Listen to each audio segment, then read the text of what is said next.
오늘 이 말씀을 듣는 하나님 나라의 백성들 가운데 그 주인 되시고 왕 되신 하나님께서 부어주시는 은혜와 평강이 충만케 임하시기를 축복합니다. 아멘. 로마서 14장 1절부터 말씀 보도록 하겠습니다. 로마서 14장 1절입니다. 믿음이 연약한 자를 너희가 받아들여 주어라. 그리고 그의 의견을 비판하지 말라라고 말하고 있습니다. 이 얘기는 무엇이냐면 교회 안에서 신앙의 본질적인 것은 우리가 반드시 지켜야 하지만 그 외의 부분들 가운데서는 차이가 있을 수 있다라고 하는 것입니다. 반드시 지켜야 하는 구원의 영역들도 있습니다. 그러나 그 사람이 가지고 있는 신앙의 그런 시간과 가치관과 여러 가지 것 속에 우리는 각자의 그러한 차이들을 가질 수가 있습니다. 2절을 보면 어떤 사람은 모든 것을 먹을 만한 믿음이 있고 믿음이 연약한 자는 채소만 먹느니라 이렇게 되어 있습니다. 또 믿음 가운데서도 어떤 사람은 믿음이 좀 더 강해 보이는 사람도 있고 또 어떤 사람은 조금 연약한 사람도 있습니다. 또 어떤 일들을 감당할 수 있는 사람도 있고 그 일을 감당하지 못하는 연약한 사람들도 있습니다. 그때 3절에 먹지 않는 자를 업신여기지 말고 먹지 않는 자는 먹는 자를 비판하지 말라. 이는 하나님이 그를 받으셨음이라 이렇게 되어 있습니다. 교회 안에서 하나님께서 그를 받아들여 주셨다라고 한다면 그가 어떠한 것에 대해서 또 신앙의 본질이 아닌 그런 부분에 대한 부분 가운데 그것을 할 수 있던 하지 못하던 그것으로 서로를 비판해서는 안 된다. 판단해서는 안 된다라고 말하고 있습니다. 하나님이 받으셨다. 그 하나님의 품 가운데 거하는 자들을 서로 인정하라라고 하는 것을 말하고 있습니다. 4절에 보면 남의 하인을 비판하는 너는 누구냐 이렇게 말하고 있습니다. 여기서 하인이라고 하는 것은 오이케네스 이렇게 이야기할 수가 있는데요. 그 집안의 노예입니다. 종 중에서도 그 집안의 재물과 같이 속해 있는 것이고 전적으로 주인에게 속해 있는 것이고 주인의 도구와 같은 그러한 자들입니다. 그래서 그러한 종을 그 집안에 있는 그 종을 하인을 비판하는 사람은 누구냐라는 것입니다. 왜냐하면 그 종을 비판하면 결국은 그 주인에게 비판하는 것이 될 수 있다라고 하는 것이죠. 종은 그저 그 주인에게 속한 자로 그 일들을 행하면 되는 존재인데 그것에 대해서 이렇게 저렇게 비판할 필요는 없다라고 하는 것이 그러한 내용들입니다. 그가 서 있는 것이나 넘어지는 것이 자기 주인에게 있음에 이 남의 하인이라고 하는 오이케네스 또는 오이케데스 이 가정의 노예는 전적으로 주인에게 복종하는 존재입니다. 심지어 그의 목숨마저도 주인에게 걸려있는 그러한 존재이기 때문에 주인이 그 종을 어떻게 사용하든지 간에 관여할 수 없는 부분인 것처럼 그 주인이 행하실 수 있도록 또 하나님께서 행하시도록 맡겨 두어야 한다라고 하는 것입니다. 그가 세움을 받으리니 이는 그를 세우시는 권능이 주께 있습니다. 이 부분이 참 중요하지요. 하나님께서 그를 받아들여 주셨다면 또 하나님께서 하나님의 능력으로 그를 세워주실 것이다. 하나님이 책임져 주시고 인도하실 것이다. 부리시고 사용하시는 이도 하나님이시고 세워주시고 인도하시는 이도 하나님이시다. 우리는 그것을 인정해야 한다라고 하는 것입니다. 그래서 남에 대해서 판단하고 비판하는 일들 중에 핵심은 하나님의 하나님됨을, 하나님의 주되심을 우리가 인정하지 않고 자신의 뜻대로 판단하고 또 생각하고 행하는 그러한 일들이 많다라고 하는 것입니다. 물론 여기서 우리가 주의해야 되는 부분도 있습니다. 구약에 보면 사사기의 시대를 보면 하나님의 것을 자신의 방법대로 판단해서 이렇게 저렇게 그릇된 예배가 드려진 것이 있습니다. 이거는 이제 잘못된 것이죠. 그러나 그 하나님과 관련된 부분이 아닌 일반적인 신앙의 개인적인 경건에 관련된 부분들은 조금씩 차이가 있을 수 있다라고 하는 것을 말하고 있습니다. 6절에 보면 나를 중히 여기는 자도 주를 위하여 중히 여기고 먹는 자도 주를 위하여 먹으니 이렇게 되어 있습니다. 유대의 절기를 가지고 그 자신을 더 경건케 하는 자도 있고 먹음과 안 먹음을 통해서 자신의 경건을 유지하는 사람들도 있습니다. 근데 핵심은 무엇입니까?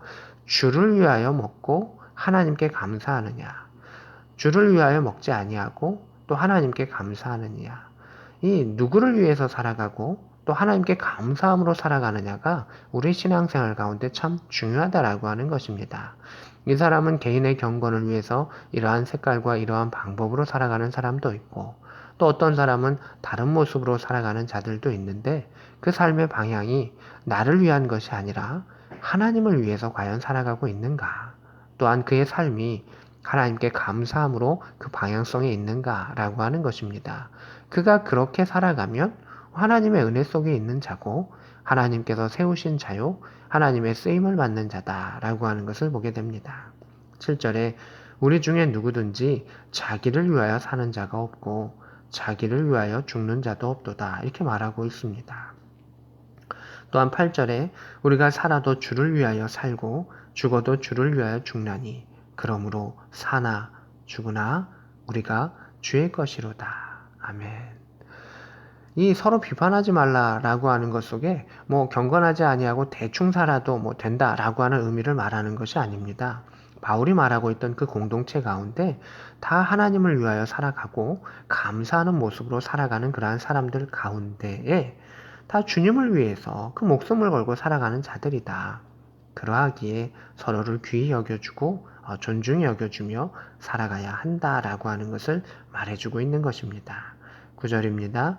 그리스도께서 죽었다가 다시 살아나셨으니 곧 죽은 자와 산 자의 주가 되려 하심이라. 너가 어찌하여 너 형제를 비판하느냐. 우리가 다 하나님의 심판대 앞에 서리라. 이렇게 되어 있습니다. 예수 그리스도의 죽음과 부활의 사건 가운데 우리 모든 산자와 죽은 자는 다 주님의 심판대 앞에 서게 된다.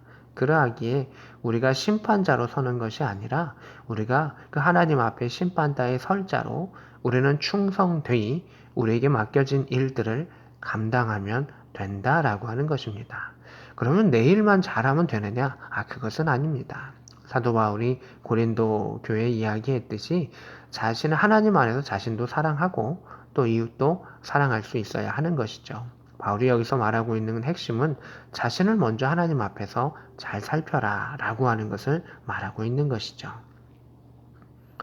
11절에 주께서 이르시되 내가 살았노니 모든 무릎이 내게 꿇을 것이요 모든 혀가 하나님께 자백하리라 이렇게 되어 있습니다. 이거 역시 심판의 주를 의미하시죠. 예수께서 부활하시고 살아나셨으니 결국 모든 무릎이 주 앞에 꿇을 것이고 모든 혀가 하나님 앞에 그 연약한 것을 자백할 것이며 하나님의 위대하심을 찬양하는 그 일들이 있을 것이다 라고 하는 것을 보게 됩니다. 그래서 하나님을 하나님으로 인정하는 그 역사가 심판의 날 있을 것이다 라고 하는 것입니다. 12절입니다. 우리 각 사람이 자기 일을 하나님께 직고하리라 이렇게 되어 있습니다. 이게 이제 직고하다라고 하는 것은 상업 가운데 이렇게 사용되는 로마 시대의 언어를 이렇게 번역을 했었습니다. 정확하게 보고하다라고 하는 것입니다. 상인들이 어떤 일들을 할 때는 가끔 부풀려서 얘기할 때도 있고 깎을 때도 있고 흥정할 때도 있습니다. 근데 여기는 정확히 보고하는 것입니다. 하나님의 심판대 앞에는 부풀려질 수도 없고 더 감출 수도 없으며 자신의 뜻대로 행하는 것이 아니라 정확히 그것이 보고되고 까발려진다 라고 하는 그 의미를 사도 바울은 말하고 있습니다. 그러하기에 우리가 남의 일들에 대해서 왈가왈부하는 것이 옳은 것이 아니라 자신이 하나님 앞에서 얼마나 주를 위하여 살아가는가 하나님께 감사함으로 살아가는가 라고 하는 것이 신앙생활 가운데 참 중요한 일이다 라고 말하고 있습니다. 근데 이게 잘 안 됩니다. 왜냐하면 교회 공동체든 세상의 공동체든 남의 것에 대해서 이야기하기를 좋아하고 또 자신의 뜻과 계획대로 남을 험담하거나 비판하거나 또 판단하는 그러한 일들도 종종 있게 됩니다. 그때 다시금 우리 사도 바울은 하나님의 말씀을 통해서 또 성령으로 우리에게 권면하고 있습니다. 자기를 위하여 살지 말고 주를 위하여 살아라. 오늘의 삶 가운데 하나님께 감사하며 하나님을 주목해라. 그러하면 하나님께서 그를 귀하게 사용하실 것이고 심판대 앞에 하나님을 찬양하는 자로 설 수 있을 것이다 라고 말하고 있습니다. 오늘도 우리의 삶 가운데 주님을 위하는 그 작은 몸짓이 이루어질 수 있기를 원합니다. 하나님 허락하셨던 생명 가운데 감사함으로 하루를 시작하며 나아갈 수 있기를 원합니다. 우리에게 주어진 신앙의 일들 가운데, 교회 가운데, 섬기는 일들 가운데, 또 일터 가운데 하나님께서 허락하셨던 모든 것들을 누리며 감사와 평안 가운데 살아갈 수 있는 복된 저와 여러분 될 수 있기를 우리 주 예수 그리스도의 이름으로 축복합니다. 아멘.